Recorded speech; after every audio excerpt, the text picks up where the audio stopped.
2024년 8월 28일 평범해 보이던 서울의 어느 오후가 SM엔터테인먼트 역사상 가장 어두운 순간이 되었습니다. 단 몇 줄의 차가운 공지로 SM은 문태일을 NCT에서 제외한다고 발표했습니다. 사전에 어떤 소문도 없었고 내부 조사가 있었다는 말도 없었죠. 하지만 가장 큰 충격은 이후에야 대중이 알게 된 사실이었습니다. 그날은 또한 태일이 매우 심각한 사안으로 경찰에 철소환된 날이었습니다.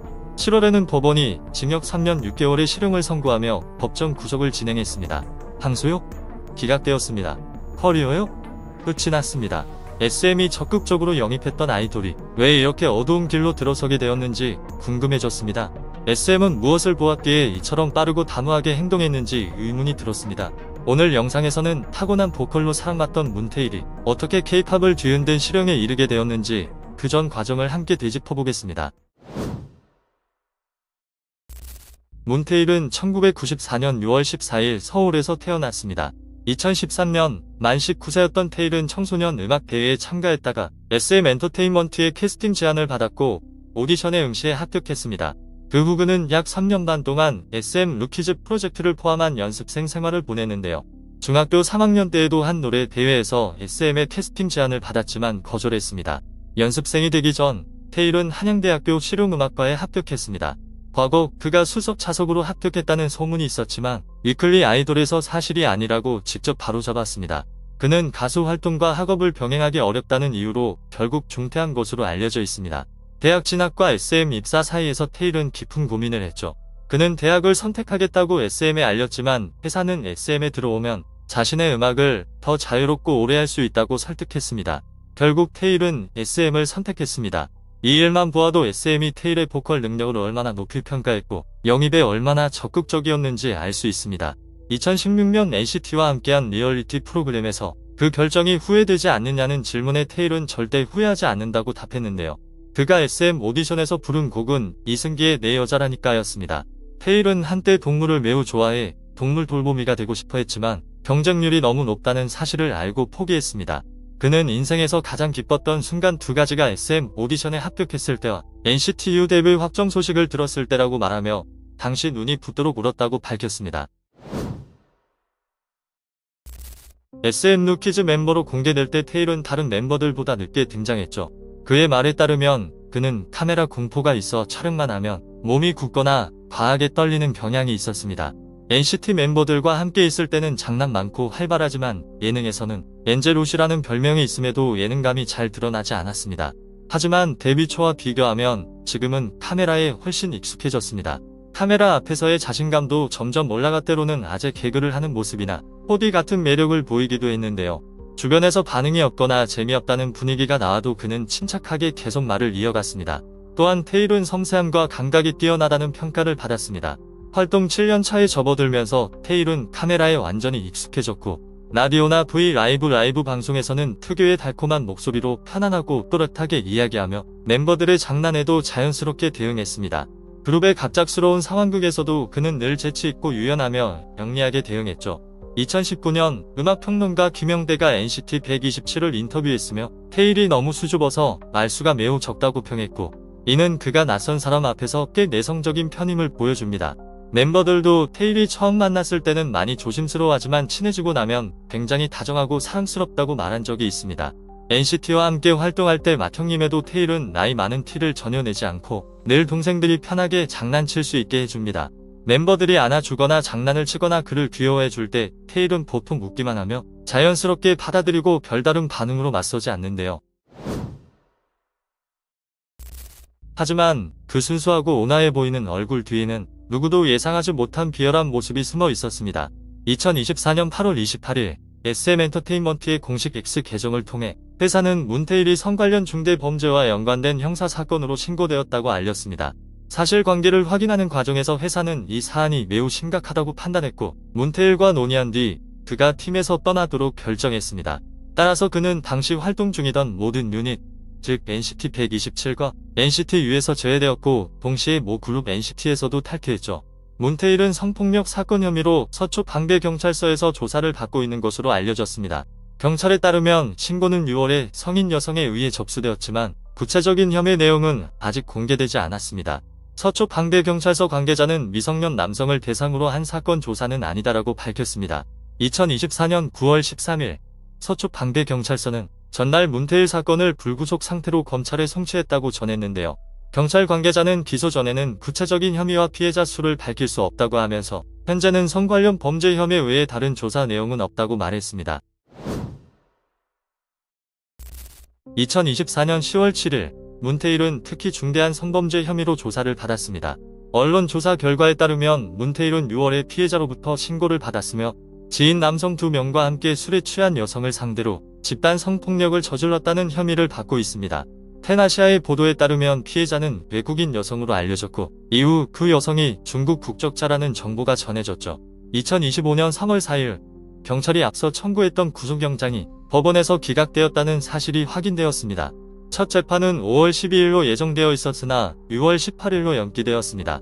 2025년 6월 18일 첫 공판에서 문태일은 모든 공소 사실을 인정했습니다. 검찰은 징역 7년을 구형했습니다.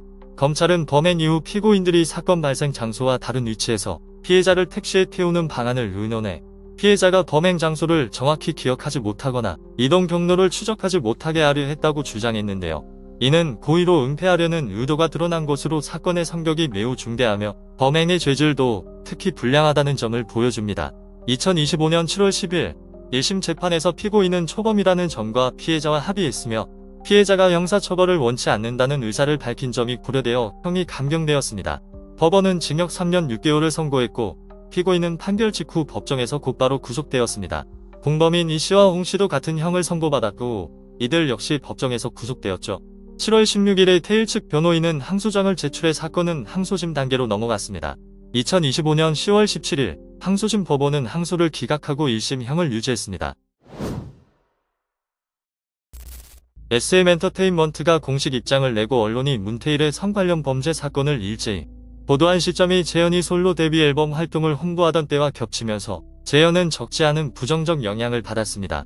사건이 터진 당일 사운드웨이브 측은 미리 예정되어 있던 재현의 팬사인회를 잠정 연기했는데요. 하지만 다음날 음악방송 출연 일정은 정상적으로 진행되었습니다. SM엔터테인먼트의 공식 인스타그램 계정과 NCT 127 계정, 그리고 모든 NCT 멤버 게임 계정은 태일 계정의 팔로우를 취소했습니다. 모바일 게임 NCT존의 공식 계정도 그날 밤 11시 40분에 공지를 올려 태일과 관련된 모든 업데이트를 중단하고 그가 등장했던 기존 콘텐츠를 전부 삭제하겠다고 밝혔습니다. 8월 29일 SM 주가는 62,700원으로 하락해 전날 대비 3,200원 떨어졌죠. NCT 127 공식 위버스 채널의 커버 사진은 태일이 활동을 잠시 쉬고 있던 시기에 촬영된 팩트체크 앨범 단체 재킷 사진으로 변경되었습니다. 워크와의 협업을 통해 발매된 포티즘 포토프레임 중 태일의 프레임은 삭제되었습니다. 한편 사건 발생 약 일주일 후 태일은 인스타그램 계정을 비공개로 전환하고 2023년 6월부터 운영하던 개인 유튜브 채널의 영상을 모두 삭제했는데요. 그 후 그는 어떠한 사과도 남기지 않은 채 SNS에서 자취를 감추었습니다. 2024년 10월 15일 문태일과 SM엔터테인먼트의 전속 계약이 공식적으로 종료되었습니다. SM엔터테인먼트는 오랫동안 아티스트가 논란이나 비판을 받아도 법적 판결이나 자발적 탈퇴가 있는 경우가 아니면 강제로 팀에서 제외시키지 않는 원칙을 유지해왔습니다. 그러나 이번 사건에서는 SM이 매우 이례적인 조치를 취했죠. 언론에 어떤 소문이나 의혹이 나오기도 전에 회사가 먼저 공지를 올리고 즉시 태일을 팀에서 제외했습니다. SM은 그동안 자사 아티스트에게 이러한 강경한 태도를 보인 적이 거의 없었기 때문에 부정할 수 없을 정도로 명확한 근거가 나온 것이 아니냐는 추측이 제기되었습니다. 혹은 구체적 물증은 없더라도 사건의 중대성이 일반적인 사례보다 훨씬 크다는 판단으로 SM이 사건이 드러난 당일 바로 그를 제외했다는 의견도 있었습니다. 그러나 SM은 여전히 공식적인 설명을 내놓지 않았는데요. 이후 보도를 통해 태일이 팀에서 제외된 날이 그가 처음 경찰 조사를 받은 날과 동일하다는 사실이 알려지며 이 추측의 신빙성이 더욱 높아졌습니다. 언론이 태일이 매우 중대한 폭력적 행동 관련 혐의로 조사를 받고 있다고 보도하자 대중은 SM이 즉각적인 조치를 취한 데 충분한 이유가 있다고 판단했습니다. 그리고 10월 15일 태일과 SM의 전속 계약이 종료되면서 그는 완전히 SM과 연예계에서 분리된 상태가 되었습니다. 태일은 2023년 8월 15일 오토바이 사고로 인한 부상 이후 활동을 중단했죠. 그러나 퇴퇴골 골절은 앓는 것조차 어려운 부상으로 활동은 말할 것도 없습니다. 그럼에도 불구하고 회복기간 중 방송 더 유니티에서 그는 정상적으로 앉아 있었고, 이는 대퇴골 골절 상태에서는 불가능하다는 사실을 누구나 알고 있습니다. 팬미팅이나 자체 제작 컨텐츠에서도 테일은 때때로 절뚝거리기도 했지만 간혹 점프하거나 다리에 부담이 가는 동작을 하기도 했습니다. 회복기간이 지나치게 길었다는 지적도 있었는데요.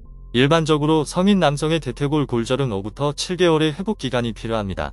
상황에 따라 더 길어질 수도 있지만 1년 동안 활동을 쉬는 것은 이례적입니다. 이 때문에 그는 회복이 늦어지는 척하며 문제를 숨기려 했고, 이후 활동 복귀 시 회사에도 사실을 숨긴 것이 아니냐는 의혹이 제기되었습니다. 피소된 다음 날, 테일은 인스타그램 라이브를 켜서 다리에 아직 문제가 있지만 다른 문제도 있다라고 말했죠. 이 발언은 이후 해당 사건을 암시한 것으로 여겨졌습니다. NCT 127 관련 콘텐츠 중 테일이 등장하는 일부는 제때 업로드되지 않았습니다. 그룹의 정규 6집 활동 및 데뷔 8주년 팬미팅 기간 동안 비하인드 콘텐츠가 공개되지 않았습니다. 당시 팬들은 매우 센터는 일을 하고 있는가라며 SNS에서 불만을 쏟아냈는데요. 그러나 테일이 팀에서 제외된 뒤 테일을 제외한 편집본이 업로드되면서 논란은 잦아들었습니다. 사실 NCT 127 비하인드 콘텐츠는 원래도 매우 늦게 올라오는 편이며, 예를 들어 7주년 팬미팅 비하인드는 행사 후 2개월 뒤에 업로드된 적도 있어 지연이 전적으로 테일 사건 때문이라고 단정할 수는 없습니다. 특수 요건이 적용된 중대한 폭력적 범죄 혐의는 성 관련 범죄 처벌에 관한 특례법에 따라 최소 형량이 징역 7년인 매우 중대한 범죄입니다.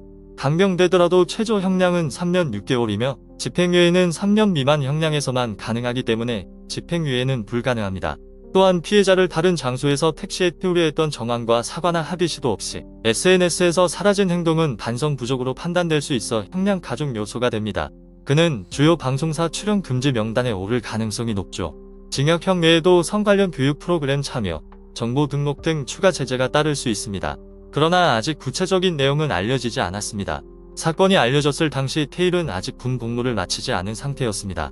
그가 신체검사 이전에 혐의가 인정되면 최소한 전시근로역 배정이 확실하다는 의견이 많았는데요. 형량에 따라 군 관련 기록에서 완전히 제외될 가능성도 있습니다. 대퇴골 골절로 대책 복무 판정을 받는다고 해도 범죄 전력은 건강 상태보다 우선 적용되기 때문에 전시근로역 또는 면제 처분을 받을 가능성이 높습니다. 결국 1심에서 징역 3년 6개월을 선고받으면서 그는 전시근로역으로 분류되었습니다.